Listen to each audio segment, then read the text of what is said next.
Hello guys, எல்லாரும் எப்படி இருக்கீங்க? நல்லா இருப்பீங்க நம்புகிறேன். அண்ட் இந்த வீடியோ வந்து பார்த்தீங்கன்னா ஒரு டிராஃபிக் ரைட் வீடியோ. கொஞ்சம் இந்த கொரில்லா 450-ஐ டிராஃபிக் யூஸ்க்கும் டெய்லி சிட்டி யூஸ்க்கும் யூஸ் பண்ணால் என்ன மாதிரி இருக்கும், அந்த சிட்டியில் இதோட பவர் என்ன மாதிரி இருக்கும், கொஞ்சம் ஆஃப் ரோட் மாதிரி கண்டிஷன்ஸ்லையும் இதோட பவர் எப்படி இருக்கும் அப்படிங்கிறது அந்த video.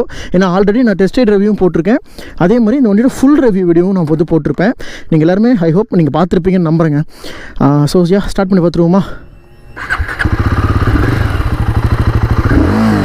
Okay, right by wire throttle sensing சூப்பராக இருக்குது. ஸோ அப்படியே மூவ் பண்ணி பார்த்துருவோம்.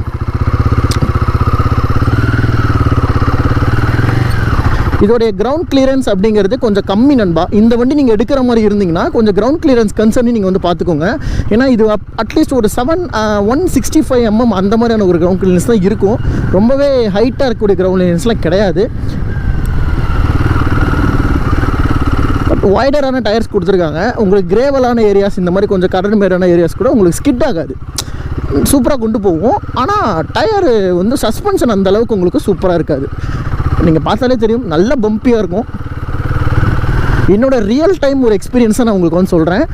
ஜஸ்ட் இதையும் வந்து கன்சர்ன் பண்ணிக்கலாம். நீங்கள் இந்த மாடல் எடுக்கிற மாதிரி ஆளாக இருக்கீங்கன்னா, ஒரு 450cc பிளான் பண்ணிகிட்டு இருக்கீங்க, இந்த வண்டி எடுக்கலாமான்னு சூஸ் பண்ணுறீங்கன்னா உங்களுக்கு இந்த வீடியோ ஹெல்ப் பண்ணும். ஓகே, ஹசார்ட்ஸ்லாம் ஆஃப் பண்ணிடுறேன். ஃபர்ஸ்ட் கியர் அப்படிங்கிறது இந்த வண்டியில் ரொம்பவே ஒரு காமான கியராக நான் பார்க்குறேன். ரொம்ப அந்தளவுக்கு ஸ்பீட் கிடையாது, பொறுமையாக தான் போகும், ரொம்ப பவராகவும் இருக்காது. ஆனால் செகண்ட் கியர் அப்படிங்கிறதுலாம் கொஞ்சம் பவர் ஜாஸ்தி. இந்த இடம்லாம் இருக்குது இல்லையா, இது கொஞ்சம் உங்களுக்கு மண் வந்து ஒரு மாதிரி லூஸாக இருக்கும் இந்த இடத்துல. ஆனால் இந்த டயர் பெருசாக இருக்கிறதுனால எனக்கு அந்தளவுக்கு ஸ்கிட் ஆகலை, நல்லாவே கொண்டு போகுது.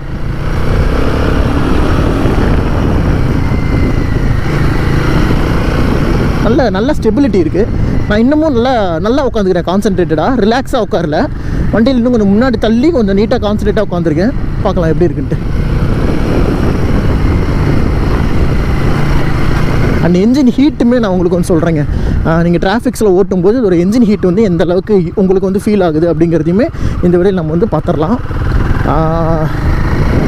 ஓகே, ஸ்டார்ட் பண்ணிட்டோம். இது கொஞ்சம் வந்து ஒரு ஊர் ரோடு.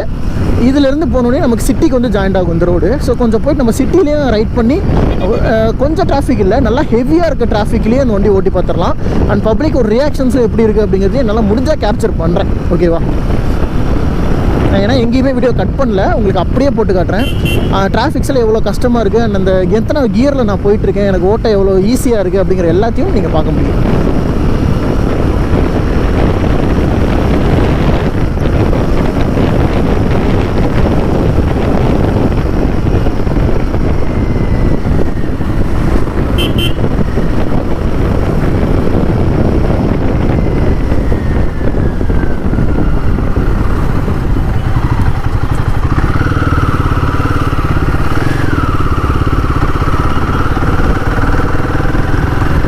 இந்த ஏரியா கொஞ்சம் டிராஃபிக்காக இருக்கும். ஸோ இதிலிருந்து நம்ம ஷோரூம் போகிற வரைக்குமே செம்ம டிராஃபிக்கு. ஸோ எப்படி இருக்குது அப்படிங்கிறத மட்டும் பார்ப்போம். நான் இப்போ 4th கியரில் இருக்கேங்க. ஏன்னா 5th கியருக்கு தேவைப்படாது, கொஞ்சம் டிராஃபிக் அப்படிங்கிறனால கொஞ்சம் சைலண்ட்டாக தான் இருக்கும். கொஞ்சம் சைலண்ட் மீன்ஸ் கொஞ்சம் ஹெவியாக தான் இருக்கும். ஸோ கொஞ்ச நாள் நம்ம வந்து அடுத்த கியர் ஷிஃப்ட் பண்ண தேவையில்லை. Mostly 3rd gear and 4th gear 2nd gear இதுலேயே தான் ட்ராவல் பண்ண போகிறேன். என்ஜின் ஹீட்டு இப்போ வரைக்கும் எனக்கு தெரியல, நல்லாயிருக்கு. ஏன்னா ஒரு 45 மினிட்ஸ்க்கு மேலே நான் பைக் வந்து ஓட்டிக்கிட்டு இருக்கேன். அப்படி இருக்கும்போதும் எனக்கு இப்போ வரைக்கும் கொஞ்சம் நேரம் ஸ்டாப் பண்ணி போட்டிருந்தேன், ஒரு 15 நிமிஷம் ஸ்டாப் பண்ணியிருந்தேன். திரும்ப இப்போ எடுத்து ஸ்டார்ட் பண்ணுறோம். டிராஃபிக் ஸ்டார்ட் ஆகிடுச்சா? ஓகே. ஸோ இதெல்லாம் நெக் டு நெக் டிராஃபிக்ங்க இந்த ஏரியாலாம்.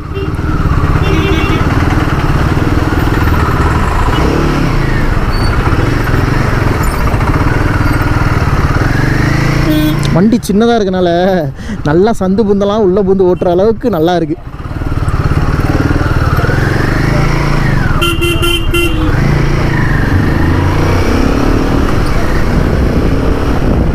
ஸோ ஒரு பிக் பைக்கு நீங்கள் வச்சுருந்தீங்கன்னா கண்டிப்பாக இந்த டிராஃபிக்கில் நல்லா வெளியில் வந்திருக்க முடியாது. ஆனால் இந்த வண்டியை பொறுத்த வரைக்கும் நான் சின்னதாக இருக்குது, எனக்கு அந்தளவுக்கு எங்கேயும் இடிக்கலை. ஹேண்டில் பார் ரொம்ப குட்டியாக இருக்கனால என்னால் கன்வீனியண்ட்டாக ஒரு ஸ்ப்ளெண்டரை எந்த அளவுக்கு என்னால் ஓட்ட முடியுமோ அந்த மாதிரி ஓட்ட முடியுது. நான் கொஞ்சம் ஹைட்டான ஆள் தாங்க. ஸோ கொஞ்சம் ஹைட் இருந்தாலும் எனக்கு 2 காலுமே பக்காவாக இருக்குது. நீங்கள் ஷார்ட்டாக இருந்தால் கூட உங்களுக்கு அந்தளவுக்கு அது பெருசாக பாதிக்காது இந்த வண்டியில். எனக்கு என்ஜின் ஹீட் லைட்டாக அப்படியே காலில் அடிக்குதுங்க. இப்போது நான் ஸ்லிப்பர் தான் போட்டிருக்கேன்.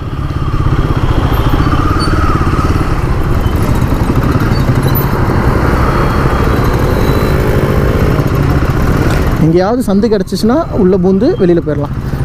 சந்து தான் பார்த்துட்ருக்கேன்.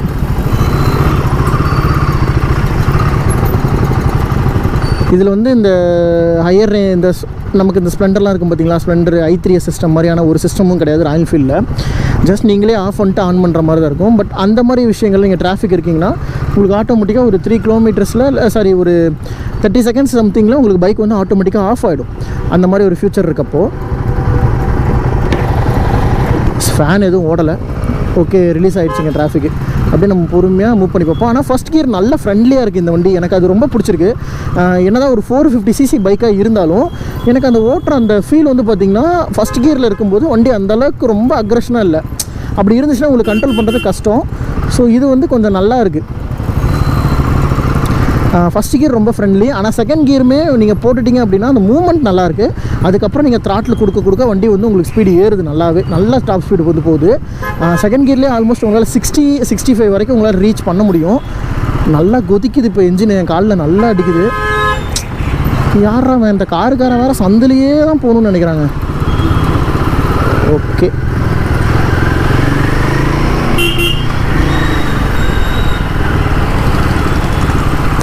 ஒரு லெஃப்ட் டர்ன் எடுத்துருவோம். இதுக்கு முன்னாடி நான் ரைட் ரிவ்யூவில் ஹீட்டு தெரிலன்னு சொல்லிட்டேன், என்னை மன்னிச்சிருங்க. டிராஃபிக்லாம் ஹீட்டு அப்படி தெரியுது. ஆனால் மேனேஜபிள் தான். இதுக்கு முன்னாடி இந்த ஹிமாலயன் 4 வந்துருக்குல்ல, அது அளவுக்குலாம் கொதிக்கல. அதெல்லாம் வந்து கவட்டை கடையில் கொதிக்கும். இது அந்த அளவுக்கு இல்லை. ஓகே, வெளியில் வந்தாச்சு.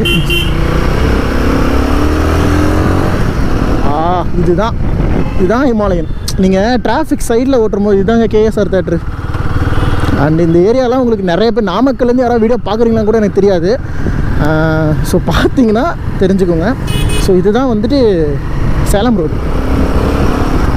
பிரியாணி கடை இருக்கும் இங்கே, யாழ் பிரியாணி. ஸோ டிராஃபிக்ஸ்க்கு இந்த வண்டி ஒரு வண்டியை ஓவர்டேக் பண்ணும்போது நீங்கள் லோ கியரில் இருக்கீங்கனாலே போதும், சடனாக நீங்கள் ஓவர்டேக் எடுக்க முடியுது. அந்த மாதிரி விஷயங்கள்லாம் ரொம்ப சூப்பராக இருக்குது. அண்ட் சேம் டைம் இந்த வண்டியை உங்களால் டிராஃபிக்கில் மெனியூர் பண்ணி ஓட்ட முடியும். இதை டிசைன் பண்ணதே அதுக்கு தான், டிராஃபிக்ஸில் உங்களால் மெனியூர் பண்ணி ஓட்டணும் அப்படிங்கிறதுக்காக. அட் த சேம் டைம் பைக்கோட அந்த ஃபீல், ரைடிங் குவாலிட்டி அப்படின்னு பார்க்கும்போதும் நல்லா இருக்குது. இதுலேயுமே வந்து நேவிகேஷன்ஸ் உங்களுக்கு இருக்குது. இந்த மாடலில் மட்டும் உங்களுக்கு நேவிகேஷன்ஸ் வரும். ஸோ இதுலேயே வந்து நார்மல் அனலாக் மாடல் இருக்குது. அதில் உங்களுக்கு அந்த ட்ரிப்பர் நேவிகேஷன் வரும். ஆனால் இதில் வந்து கூகுள் அந்த ஜிபிஎஸ் நீங்கள் எப்படி மொபைலில் பார்க்குறீங்க அதே மாதிரியான ஒரு நேவிக் சிஸ்டம் வந்து இதுலேயும் வந்து கொடுத்துருப்பாங்க. அது இன்னமும் உங்களுக்கு வந்து ஓட்டுறதுக்கு அட்வான்டேஜாக இருக்கும். ரெண்டாவது நீங்கள் இதுக்காகவே ஒரு 15,000-16,000 எக்ஸ்ட்ரா ஸ்பெண்ட் பண்ணுற மாதிரி வந்து இருக்குது. ஸோ இதோட இந்த வீடியோ நான் வந்து என் பண்ணிக்கிறேன். ஆக்சுவலாக ஷோரூம் வந்துருச்சு. ஸோ சின்ன வீடியோ தான், கொஞ்சம் டிராஃபிக்கில் அது என்ன மாதிரி ஃபீல் ஆகுது அப்படிங்கிறது தான் இந்த வீடியோ ஃபுல்லாகவே. ஸோ உங்களுக்கு இந்த வீடியோ வந்து பிடிச்சிருக்குன்னு நம்புறேன். அண்ட் இதே மாதிரி நம்ம சேனல் தொடர்ந்து நிறைய வீடியோஸ் வந்து பண்ணிகிட்டு இருப்போம். நம்ம சேனலை பொறுத்த வரைக்கும் சப்ஸ்கிரைப் பண்ணி சப்போர்ட் பண்ணுங்கள். அப்போ தான் இந்த மாதிரி நான் வீடியோஸ் நிறையா எடுக்கிறது எனக்கு ஒரு நல்ல மோட்டிவேஷனாக இருக்கும். ஸோ ஓகே நண்பா, இந்த வீடியோ நம்ம வந்து என் பண்ணிவிட்டு நெக்ஸ்ட் வீடியோ நான் வந்து உங்களை மீட் பண்ணுறேன். ஸோ தேங்க்ஸ் ஃபார் வாட்சிங் வீடியோ நண்பா, and take care and bye.